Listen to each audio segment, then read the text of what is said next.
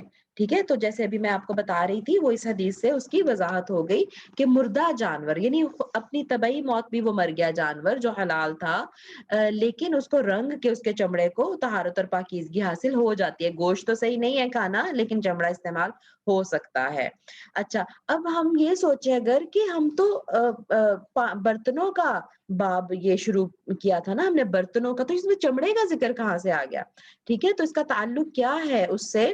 تعلق یہ ہے کہ اس وقت چمڑے کی مشکیزیں استعمال ہوتے تھے, ٹھیک ہے, جس میں پانی سٹور کرتے تھے سفروں میں اسپیشلی, اور ویسے گھروں میں بھی رکھنے کے لیے, کیونکہ کنووں سے بھر کے اس طرح سے لانا ہوتا تھا.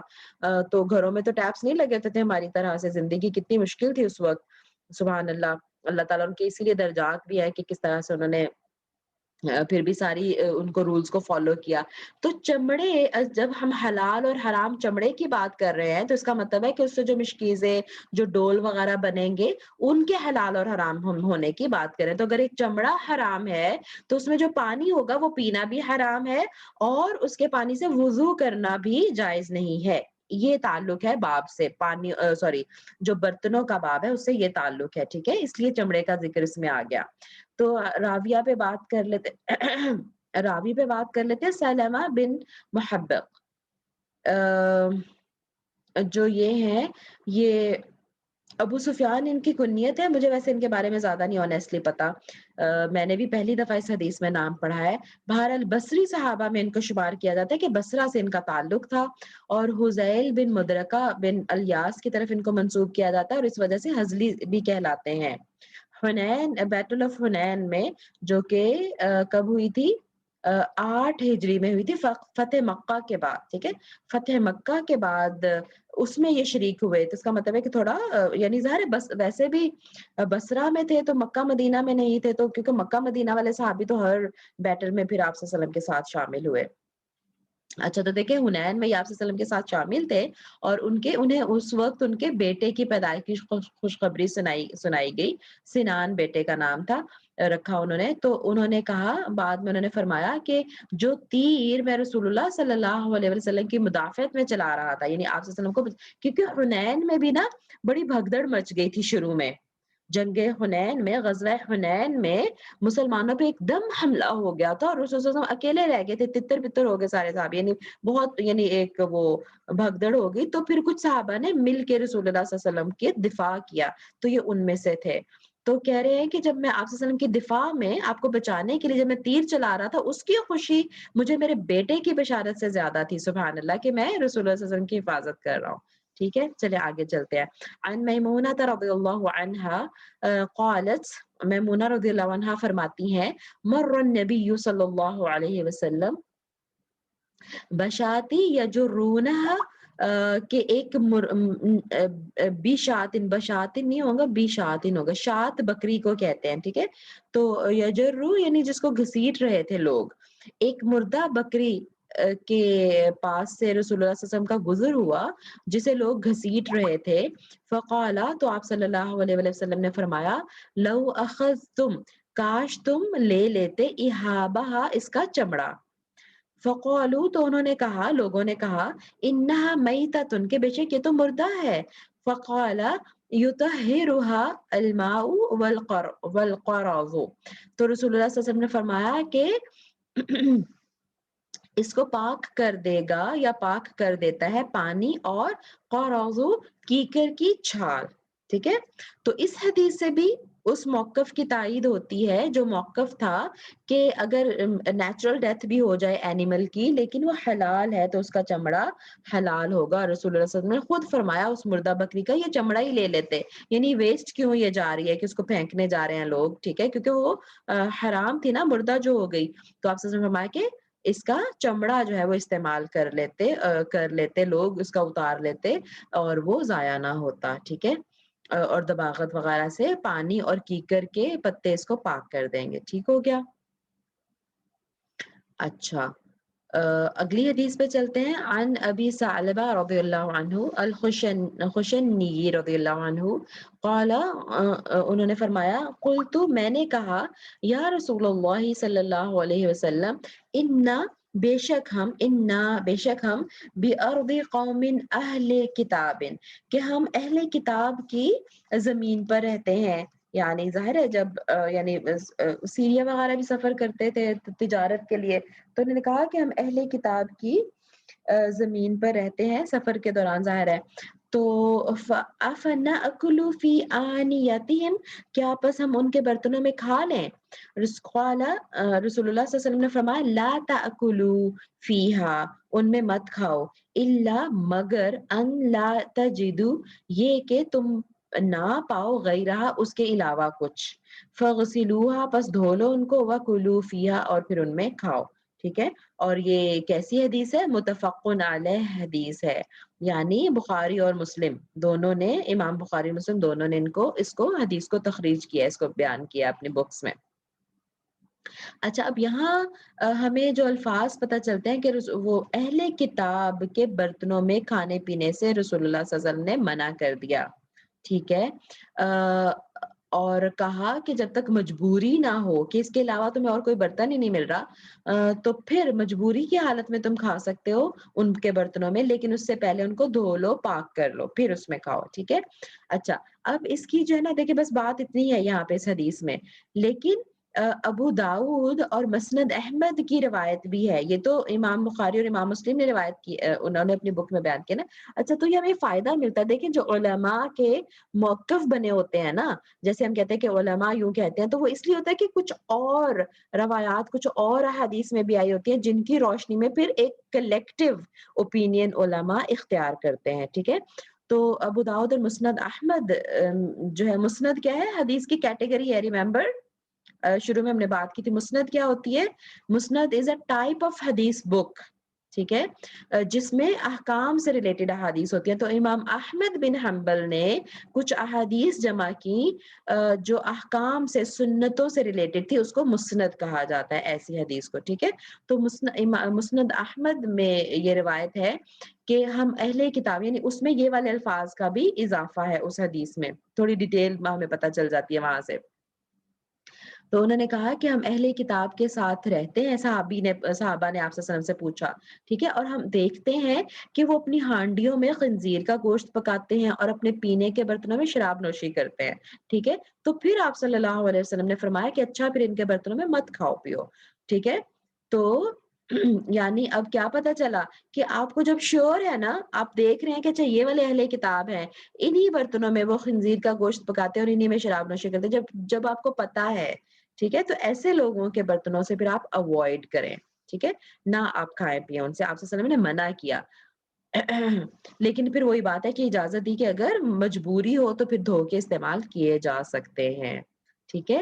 اچھا اور پھر دیکھیں ذرا یہ والی بات اس حدیث میں نہیں جو ہے نا نہیں کا کیا مطلب ہے منع کرنا. نہیں حرمت کے لیے نہیں ہے بلکہ جو طبعی منافرت یعنی طبعی طور پر نیچرلی جو ایک انسان کو نفرت آتی ہے نا مسلمان ہونے کے ناطے کہ مجھے پتا ہے کہ اس برتن میں خنزیر بھی پکا ہے تو وہ اس کے حوالے سے یعنی منع آپ صلی اللہ علیہ وسلم نے کر دیا. ٹھیک ہے. یعنی کراہیت ہے اس میں تو نہیں تنزیہی ہوگی یہ. ٹھیک ہے. اچھا تو ظاہر ہے اب یہ باب کیا تھا برتنوں کا باب تھا نا تو اس میں اب یہ ہے کہ جب کھانا پینا ہو اس میں منع ہے جس میں ہمیں شور ہو کہ اس میں خنزیر وغیرہ پکتا ہے یا شراب پی جاتی ہے ایسے برتنوں میں وضو کرنا اور اس سے غسل کرنا بھی ایسے برتنوں کے پانی سے جائز نہیں ہوگا. ٹھیک ہو گیا. اچھا اور پھر اسی طرح یہ تو اہل کتاب کی بات تھی اور اسی طرح اگر ہندو جو ہیں یا دہریے یا دوسرے جو مشرکین ہیں اگر ان کے بارے میں بھی ہمیں پتا ہو کہ ان کے برتنوں میں بھی حرام چیزیں وہ استعمال کرتے ہیں تو پھر وہ بھی ناپاک ہیں. ٹھیک ہے. اس کو بھی اوائڈ کرنا چاہیے. راوی کے بارے میں بات کر رہے تھے ابو ثعلبہ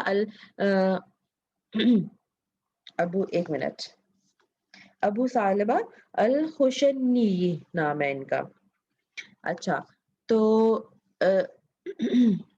یہ جو ہے ان کا تعلق قبیلہ خداعہ سے تھا، اور خشین قبیلے سے ہونے کی وجہ سے، یعنی خشین کی وجہ سے یہ خشنی کہلائے۔ بیت رضوان کرنے والوں میں شامل تھے یہ۔ بیت رضوان کب ہوئی تھی؟ 6 ہجری میں، ٹھیک ہے۔ تو اس میں یہ شامل تھے، اور ان کو پھر اپنی اسلام قبول کرنے کے بعد ان کو اپنی قوم کی طرف بھیجا گیا، تو وہ بھی سب اسلام لے آئے ان کے ہاتھ میں، سبحان اللہ۔ شام میں پھر قیام پذیر ہوئے بعد میں یہ، اور وہیں 75 ہجری میں ان کی وفات ہوئی، اور نماز پڑھ رہے تھے اور سجدہ کی حالت میں روح پرواز کر گئی ان کی، سبحان اللہ، کتنی اچھی موت۔ ان کے والد کے نام میں شدید اختلاف ہے، اور کنیت سے ہی زیادہ مشہور ہے ان کے اپنے نام میں بھی، اس لیے دیکھیں ان کا نام صحیح والا کیا تھا وہ نہیں یہاں پہ درج کیا گیا، کیونکہ اس میں اختلاف ہے۔ تو ابو ثعلبہ کے نام سے یہ مشہور صحابی ہیں۔ اگلی حدیث پہ چلتے ہیں۔ عن عمران بن حسین رضی اللہ عنہما، دیکھیں عنہما اس کا مطلب ہے دونوں باپ بیٹا صحابی ہیں۔ اچھا، ان سے روایت ہے ان النبی صلی اللہ علیہ وسلم، کہ نبی صلی اللہ علیہ وآلہ وسلم و اصحابہ، اور آپ صلی اللہ علیہ وسلم کے اصحاب، توضعوا وضو کرتے تھے، من مزادتی امرأت مشرکۃ، مزادہ مشکیزے کو کہتے ہیں، ٹھیک ہے، یعنی مشکیزہ وہی جو اس سے بنا ہوتا ہے نا، لیدر سے، مشک وغیرہ، اس کو پانی سٹور کرتے تھے اس میں۔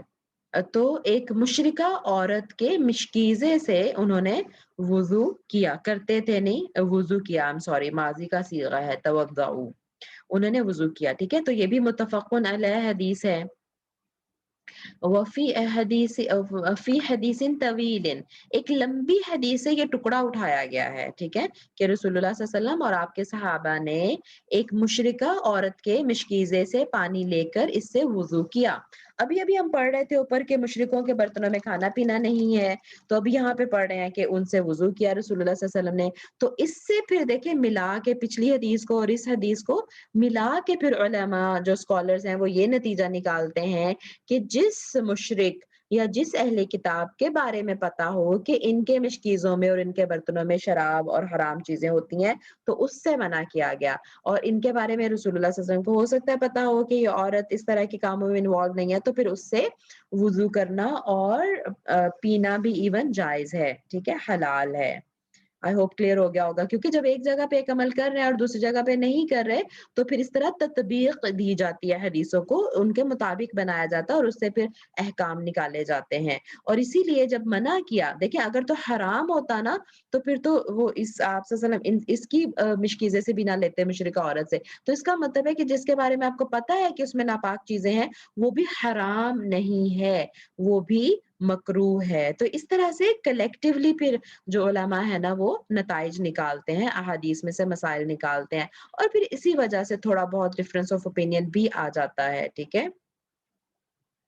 چلیں، تو دیکھیں یہاں پہ بھی یہی لکھا ہوا ہے کہ جس میں نجاست وغیرہ کا اندیشہ نہ ہو، ٹھیک ہے، ایسے مشرکین جس کا ہمیں پتا ہے کہ ان کے گھر میں ایسی چیزیں نہیں پکتی، ایسی چیزیں نہیں ہوتی، تو بغیر کسی تردد، بغیر کسی ہچکچاہٹ کے ان کے برتنوں سے پانی استعمال کرنا جائز ہے، ٹھیک ہے۔ اور کیونکہ ہو سکتا وہ والا جو اس کا جو ظاہر ہے وہ ہوگا نا، وہ بھی دباغت شدہ ہوگا۔ اچھا، اور پھر وہی بات کہ ظاہر ہے وہ غیر مسلم ہے، تو اس نے وہ اس طرح تو ذبح نہیں کیا ہوگا نا، شرعی حساب سے تو نہیں ذبح ہوا ہوگا ان کے ہاں، تو وہ غیر شرعی طریقے سے بھی ذبح ہوا ہو، لیکن وہ چمڑا دباغت کے بعد پاک ہو گیا، اسی لیے آپ صلی اللہ علیہ وسلم نے وضو کیا، ٹھیک ہے۔ تو جو پہلے ہم نے موقف اختیار کیا تھا اس کی یہاں سے وضاحت بھی ہو رہی ہے اور ثبوت بھی مل رہا ہے۔ تو حدیث کے راوی کے بارے میں بات کر لیتے ہیں۔ عمران بن حسین رضی اللہ عنہ اس کے راوی ہیں، اور رضی اللہ عنہما لکھا ہوا تھا ان کے نام کے ساتھ بھی، اور یہ میں نے یہاں تو نہیں لکھا ہوا، لیکن میں تھوڑا سا خود میں نے سرچ کیا تو مجھے پتا چلا کہ 7 ہجری میں دونوں باپ بیٹا اکٹھے اسلام قبول کیا انہوں نے، ٹھیک ہے۔ اور ان کا شمار اکابر صحابہ میں ہوتا ہے، یعنی کبیر، بڑے صحابی جو تھے۔ کیا مطلب ہے بڑے صحابی کا؟ بڑے صحابی کا مطلب ہے کہ ان کی ایج زیادہ تھی رسول اللہ صلی اللہ علیہ وسلم کے زمانے میں۔ اور صغار صحابہ کون سے ہیں؟ چھوٹے صحابہ، یعنی جن کی ایج کم تھی، مرتبے کی بات نہیں ہو رہی یہاں پہ، یاد رکھیے گا، ٹھیک ہے۔ تو یعنی جو 10 سال کا ہے، کوئی 12 سال کا ہے، 15 سال کا ہے، تو وہ صغیر صحابہ میں شمار ہوتے ہیں ایسے صحابی، ٹھیک ہے۔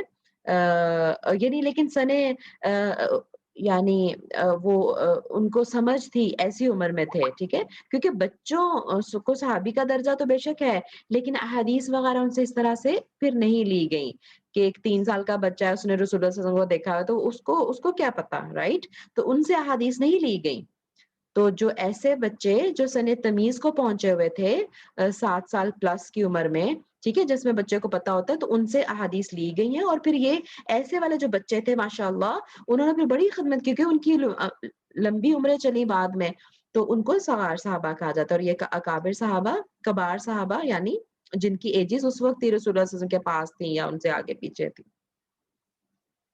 ان کی کنیت ابو نجید تھی اور غزوہ خیبر کے زمانہ میں دار اسلام میں داخل ہوئے، میں نے آپ کو بتا دیا، اور دونوں باپ بیٹا اکٹھے ہی انہوں نے اسلام قبول کیا. بصرہ میں انہوں نے سکونت اختیار کی اس کے بعد، اور پھر وہیں 52 یا 53 ہجری میں عمران بن حسین کی وفات ہوئی.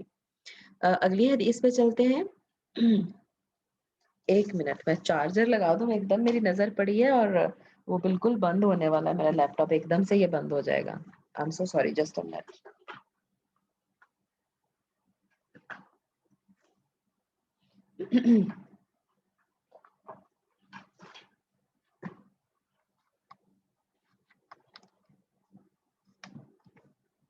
جی ہاں، اگلی حدیث پہ چلتے ہیں.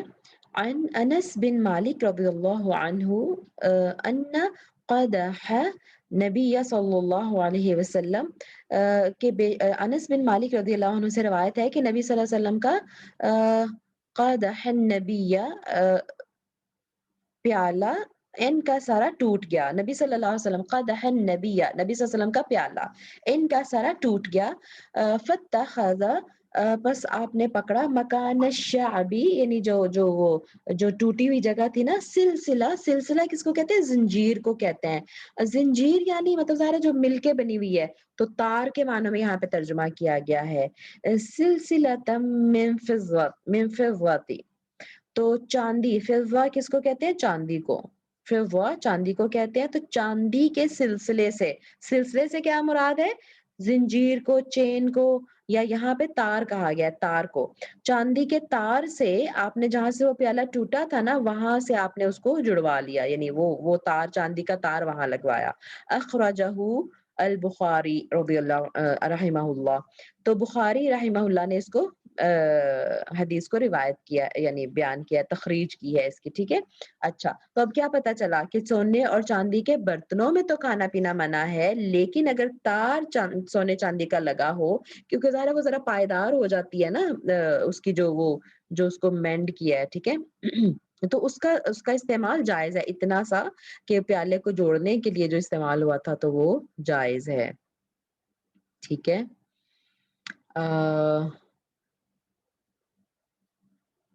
ٹھیک ہے، تو اس سے پھر یہ بھی پتا چلا کہ اگر ایسے برتنوں میں جس میں سونے کی یا چاندی کی تار لگی ہوئی ہو اور اس سے وہ جوڑا ہوا ہو، اور ایسے برتنوں میں پھر وضو اور غسل کرنا اس کے پانی سے بھی درست ہوگا. ٹھیک ہے، جب کھانا پینا جائز ہے تو ظاہر ہے پیالہ تھا نا، وہ پینے کا پانی کا پیالہ تھا، تو پھر اس سے غسل اور وضو کرنا بھی درست ہے. ٹھیک ہے.